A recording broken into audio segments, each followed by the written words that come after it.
Hey everyone, Admiral Seabass here for January 1940, Russia and Chinese Communists. First, couple things I forgot to do on Germany's turn.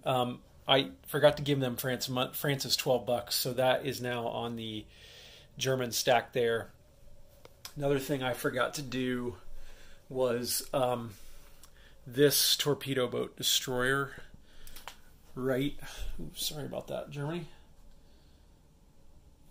This torpedo boat destroyer right here was Danish. He's now British. And I think I also forgot to align Eastern Poland and Lubelski to Britain as well, and I increased Britain's income by 1 there. So we're going to make sure you saw those. So for Russia, they have $21. So they are going to buy 2 militia, 1 tech roll, and they're going to get another free tech roll as part of the pact with Germany. So they get 2 tech rolls for $2. They're going to buy an airborne infantry for 3 and 2 medium armor, which they can now buy for $12. Okay, so now let's do combat moves. Let's look down here.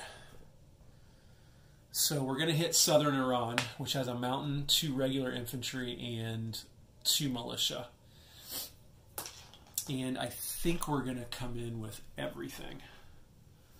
So we might as well.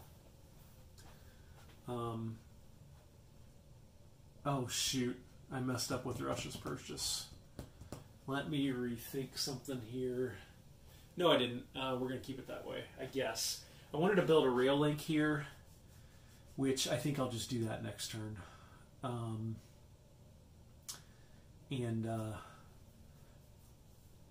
Or should I do it this turn? The other thing here is rail links are 4 in clear spaces and 8 in mountain, but this is both, so I was kind of thinking it would be $6, kind of making a snap change to the rule there, because you'd be building part of this in the mountain and part of it in a flat desert space. I have to give up 1 of those tanks. You know what? I'm going to change that, actually.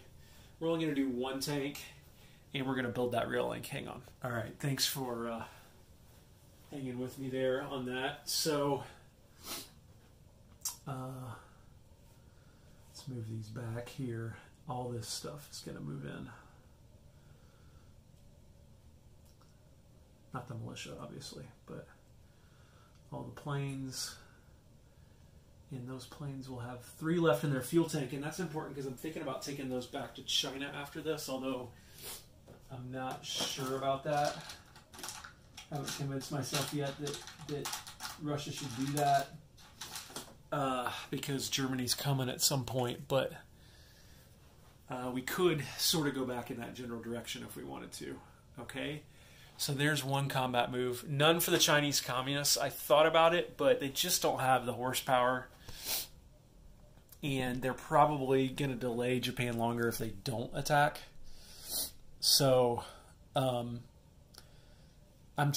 done with China in attacking those coastal spaces. And I just don't have enough to even go in here. I mean, that's 1 defending at 6 in a mountain.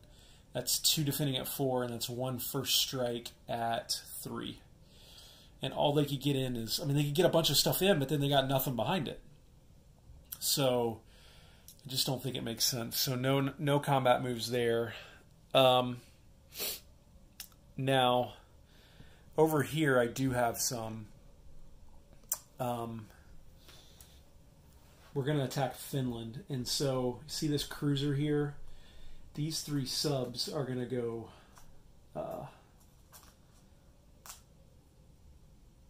1, 2, and hit that Finnish cruiser. Okay, and then we're going to hit Viipuri, which we can hit under the pact. So we're going to take in 4 infantry.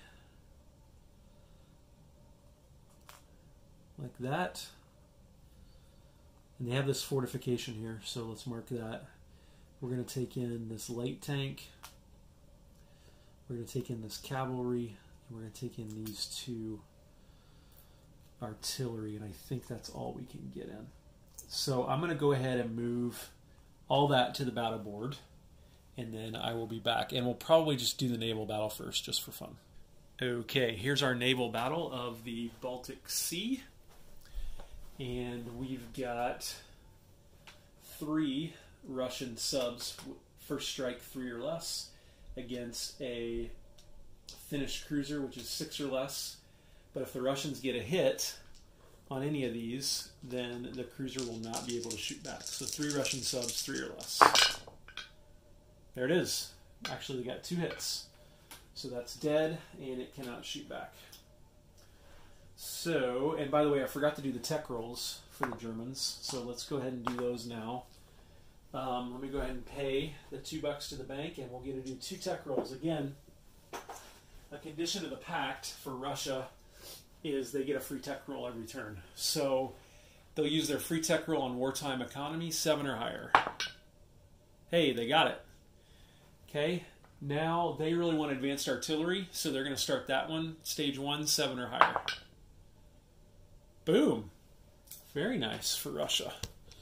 So they now get wartime economy, which I'm not sure if they can use that yet. I'll have to check that. Whether them being at war with some minor powers means they can do it. I think they have to be at war with a major power. And then they also get a start, advanced artillery. And let me tell you why that's important for the Soviet Union. When they get advanced artillery, they not only can purchase advanced artillery, but the special unit called the Katyusha, who attacks at 5, defends at 4, moves 2, and he has first strike. So that's why the Russians wanted to do that one. So I'm going to move the rest of the land battle for Finland over here, and I'll be back. Okay, this is kind of an interesting battle here. Move this back a little bit. Yeah, there you go. If there's no special terrain or anything, so Russia has 1 light tank attacking at 4, a cavalry at 3, 2 artillery at 3. They upscale 2 infantry to 3 or higher, and then the other 2 infantry are at 2 or higher, and the 2 artillery get first strike. The Finnish have 3 of these elite troops, and they all normally defend at 5, but this fortification upscales them to 7 or higher on round 1 only, and then this fortification gets 2 shots at 5. So I've got these 2 dice here to show that. So, and let me make sure I didn't miss anything else on that fortification. Nope. Okay, so we've got 2 Russian first strike artillery, 3 or higher. 3 or less, sorry. Oh, both missed. Okay, 2 infantry at 2 or less. Both missed. 2 infantry and a cavalry at 3 or less. There's 1 hit. And then a light tank at 4 or less. That's a miss. That's not very good. Okay, so they have to lose one of these guys. Now, this fortification gets 2 shots at 5 or less, and it only gets to shoot on the first round. And he hits once. And then we've got 3 elite Finnish infantry at 7 or less. And there's 2 more hits. So the Russians will lose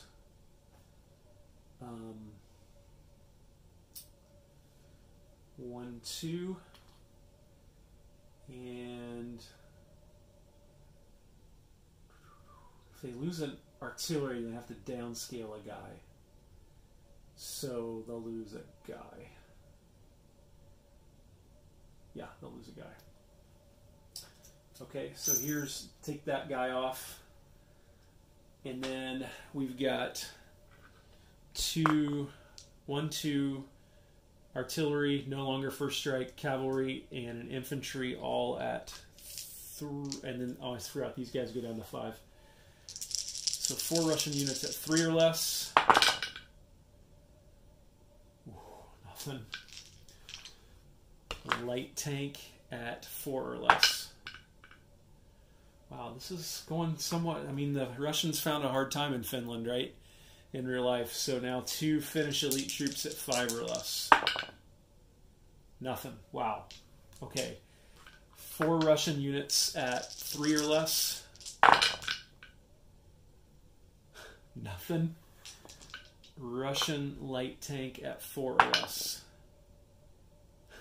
Nothing. 2 Finnish elite troops at 5. Wow. Is this ineptitude or what? 4 Russian units at 3 or less. There's a hit. And then Russian light tank at 4 or less. Missed.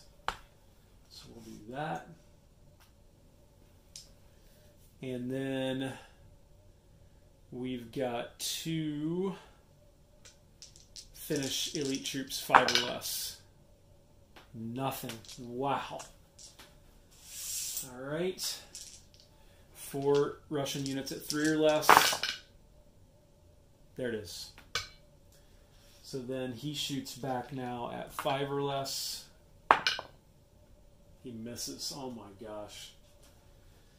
Okay, so I'll move that back to the battle board and be back. Okay, there's what happens. So we got a Soviet roundel there now. Per the pact, they cannot go any further. So they have to stop there. They cannot do battle in Finland until they go to war with Germany. So, but Soviet Union will go up from 6 to 7 on their territory income. So they're now sitting at 22 in total income. And then I had a question about here in Poland. I think that Poland can just combat move in there and just take them without fighting that British infantry. If I'm wrong on that, let me know and I will put it back. I don't think I am, because I think I've seen it played that way. So we will do that, and we will do that. Like that. And that'll put the Soviets up 1 more on territory income. So they will go from 7 to 8, like that. And then now we got to do the battle for Iran, which could be interesting. So I'm going to move this to the battle board and I'll be back. Okay, here's the battle for southern Iran. And I think the Russians are due for a dicing, especially after what happened in Finland. 2 fighters at 6, 1 tactical at 7, 3 infantry attacking in a mountain territory, downscale from 2 to 1. Same thing with this light armor, downscale from 4 to 3. 1 mountain in a mountain at 5 for Iran, 2 infantry at 4, 2 militia at 2. No first strikes or anything, so here we go. 3 infantry all at 1. They got a hit. 1 light tank at 3. Misses. 2 fighters at 6 or less. 1 hit. 1 tactical 7 or less. Target select 1 to 3. Target selected hit. So these 2, Iran would choose the militia. This one, the Russians would choose the mountain infantry. So, Iranian militia 2 or less. Nothing. Infantry 4 or less. Nothing. Mountain infantry 5 or less. Nothing. Wow. Russia's been getting away here. I mean, you think about the CCP, what they got away with when Japan attacked Communist China last turn, what Russia's getting away with on the dice this turn. All right, 3 Russian infantry at 1. Another hit. Light tank at 3. Oh my gosh. All right, these 2 Iranian infantry shoot back at 4 or less. Oh my gosh, people. Iran got 0 hits on the Russians. Ridiculous. All right. So we will move all that back to the battle board. Or not the battle board, sorry. We will move all that back to southern Iran. Those 3 go there. Other infantry. And these guys all need to fly back on, oops, non-combat move. So Finland and Iran took out a whopping total of 1 Russian unit. So Germany's not too happy about that at all. Russia goes up $2 more in territory income. Put that right there. They go from 8 to 10 in territory income. Shows you how quickly Russia can accumulate this. That's 3 turns of work for Russia, and they haven't even gone to war with a major power yet. So, and that is 1, 2, 3 additional territories they took this turn that are worth 1 IPP or more. So that's 3 more victory points for them this turn, I believe. Which should put them up to 9 total, which sounds kind of crazy. They got 1, 2, 3 here, 4 up in Finland, 5 in East Poland, 6 in Portugal, 7 and 8 in Mongolia, and I think I'm missing one somewhere. Not sure where it is, but I do think I'm missing one. So anyway, yeah, let's do non-combat moves now. These, I think, Russia's tempted, now that things went so well that turn, they're sort of tempted to at least send these planes back by way of Asia. So they have 3 left, and I think I'll land them here. So 1, 2, 3. Just to sort of say hello, like we're still here, we're still relevant.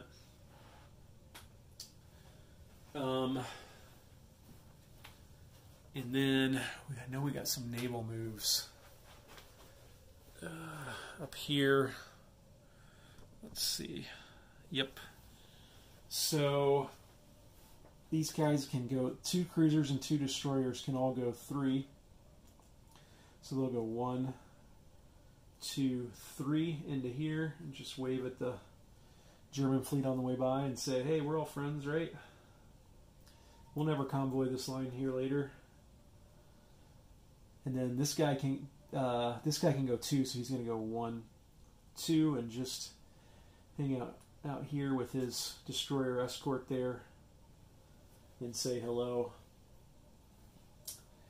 And then I think over here we want to clean this up a little bit. I think I bought a militia to go here. That's right, about 2 militia, 1 for here and 1 for Iraq. So don't think we need to move back into there. So I actually might, I'm going to leave those 2 guys there. I might pull this cavalry and this truck back to here just to be on the rail link, and also they might be able to do a border clash against this militia next turn if they wanted to. And I don't think the Japanese are going to try a border clash down here because they're going to want to take out the communists. So we're good there. Don't want to move that sub down there. Pretty happy with the way things are down here. Although I might actually want to move this guy up here, and I want to move this guy up here like that. Actually, I probably want to push everybody forward, don't I? Like that. Along my new front there. And then I think that's it, everybody. Oh, I didn't do any non-combats over here. I don't know if I want to I'm kind of happy with the way my Chinese communists are set up for now. So I don't think I'll do any non-combats over there. So let's go grab... Actually, let's roll for Chinese communist recruitment. They own 3 territories, so they need a 3 or less. And they got a 7. So nothing going. Let's talk about putting these units on the board. This Chinese communist unit will just become another chip right here, giving them 3 mountain infantry, 3 regular infantry, and a militia in there. So we will do that. And then, let's see, we're going to put a Soviet militia there. Right there. We're going to put the rail link there. So now the Soviet Union has a rail link from Iraq all the way up into Russia, and they can now build a naval base here in Iraq, which does border the Persian Gulf. We will put a Soviet militia in the other part of Mongolia here that we took a couple turns ago.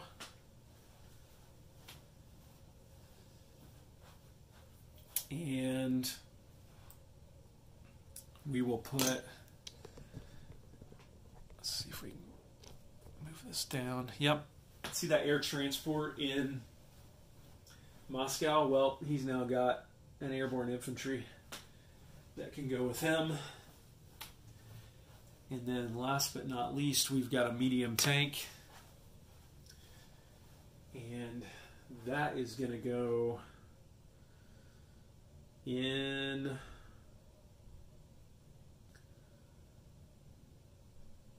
Oh, we'll put him right here at this minor factory in Smolensk. How about that? All right, now Russia gets to make its income increase roll under Sleeping Bear, so we get to roll a d12 and add that much to our normal income. Oh my gosh, a 12. Okay. Russia goes from 15 to 27 on normal income, plus 10. Territory income is 37. Plus Molotov-Ribbentrop Pact is 40. So, because they get 3 bonus for that. So, ladies and gentlemen, Russia has just gone from $21 to $40. Does that change what Germany's calculus in terms of how soon they want to attack Russia? Communist Chinese will collect another $3 because they get a wartime bonus. So they'll be at 4. They can buy another mountain infantry next turn if they want to. So let's just round things out here and look at the situation over here.